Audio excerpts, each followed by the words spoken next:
15 beginner looting tips for 7 days to die 2.0. First, you should know that your base loot stage determines the quality of loot you get, and your base loot stage is always dependent on your player level, so to get this up, you just have to play the game. You can't increase your base loot stage any other way, but you can boost your loot stage with things like special items, going to high tier POIs, different biomes, and much more, which we will go over throughout the video, and how you can maximize them to start getting god tier loot as soon as possible. The tier of a POI will boost your loot stage. You can see the tier of a POI as you walk up to it. These skulls will pop up and the amount of skulls equals the tier. If you don't see a skull, that is a tier 0 POI remnant that doesn't offer any loot bonus. But each skull is plus 3 to base loot stage and plus 5% loot bonus modifier. So this means a tier 5 POI will have plus 15 loot stage and plus 25% loot bonus modifier. Now for the biome loot stage bonuses, the harder the biome, the bigger the boost. Just like the POIs, the boosts are as follows. Pine Forest has no boosts, and each respective biome adds plus 5 loot stage and a 50% bonus. So the Burnt Forest is a plus 5 loot stage, 50% bonus, then add that again to the desert, then the snow, then finally all combined in the wasteland you'll get plus 20 loot bonus with plus 200% loot bonus. While this is great, the new biome progression will affect this since you can't enter biomes so early.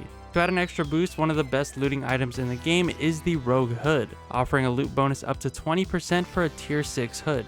If you happen to stumble upon one of these but don't want to wear it as your main armor, it's worth holding it in your inventory and switching to it when you find the main loot room and open high quality loot containers, which we will go over loot containers on a later tip. That 20% bonus on top of the previous mentioned boost stacks will add for some killer loot. Another helpful and more convenient item is the Treasure Hunter mod. When equipped onto a headpiece of armor, you get plus 10% XP and plus 5 tier loot stage, and this also helps when searching for treasure during a quest by reducing the radius by 1 block.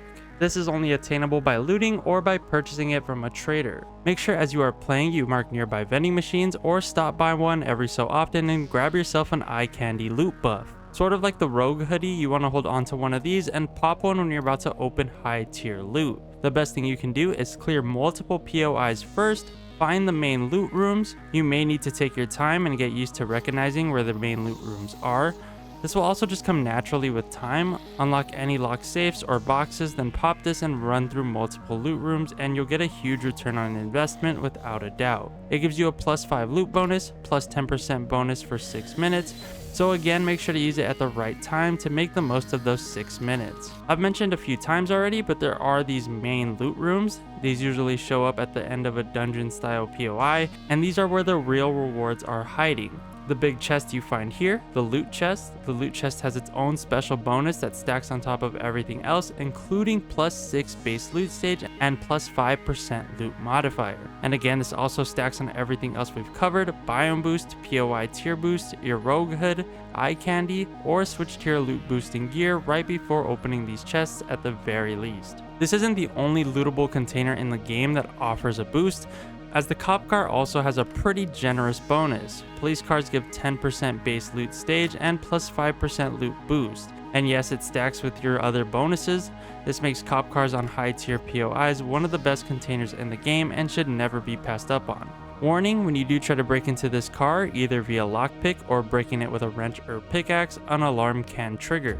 This alarm will attract zombies, making the area more dangerous, so maybe don't break into these during the night. This one is pretty obvious, but consider investing into Lucky Looter, especially if looting is a top priority for you.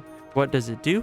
Well, when you max it out, you get up to plus 25% loot bonus and 80% faster looting speed. To fully max out Lucky Looter, you'll need to invest 10 skill points into this perk in the General Skills tab. It is no longer in perception, so if you thought you were blind and couldn't see it in perception, your perception is a little bit off. This is a great perk to invest in, especially if you feel like you will be going out looting a lot and just living as a nomad. But if you're going for another build, consider only putting some points into this and taking advantage of other loot boosts that don't cost skill points. Now, one of the most important things to know within 7 Days to Die 2.0 is the loot stage biome caps. Each biome has a max loot stage. Once you reach it, your base loot stage will not go up. It cannot even be increased with all of the boosts mentioned so far, but assuming you had no boost, you would be stuck with the biome based loot cap. The forest loot stage cap starts at 40, the burnt forest is 90, the desert is 125, snow is 160, and the wasteland is always effectively uncapped. You know a biome is capped out when you see this bag icon appear at the top of the screen or your character. So basically whenever you see this means you need to move on to another biome in order to get better loot. So in summary, if you are at game stage 100 with boosts and everything, you will only be at 40 loot stage in the pine forest. But another crucial tip is to know that you can raise these caps. You can raise your loot stage per biome by unlocking biome badges. Unlocking each biome stage will increase your loot stage in all of the biomes. So if you want to increase your loot stage cap in the forest, you have to unlock the later biome badges. The more you unlock, the more loot stage cap increases for each biome.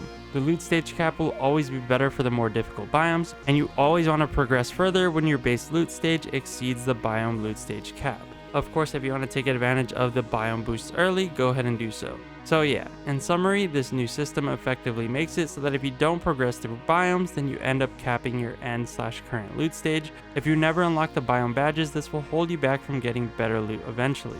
Except for Wasteland since it is uncapped, but going to Wasteland with no badges basically equals death anyway.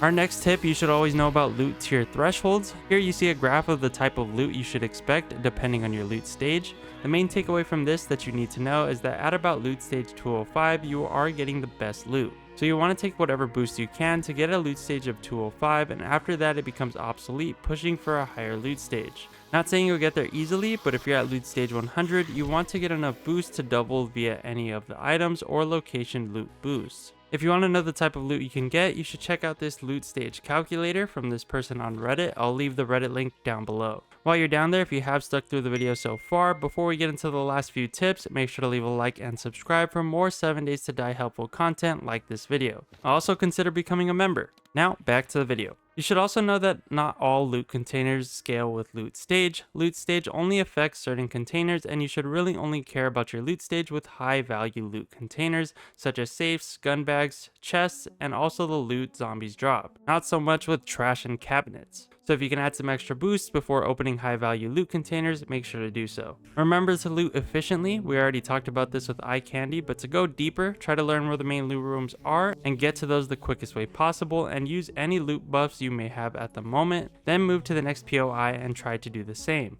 When you have a quest, make sure to loot the main loot room first and then start the quest and loot it again to double dip. Also, if you struggle with inventory space, you should always be getting rid of low value items and scrapping low values for parts and resources. You don't want to miss out on potential high value items for trade. You can click the item and see the value here. It's worth dropping resources you might need for something expensive like diamonds, since you can just exchange the item for Duke's tokens and buy whatever you need later.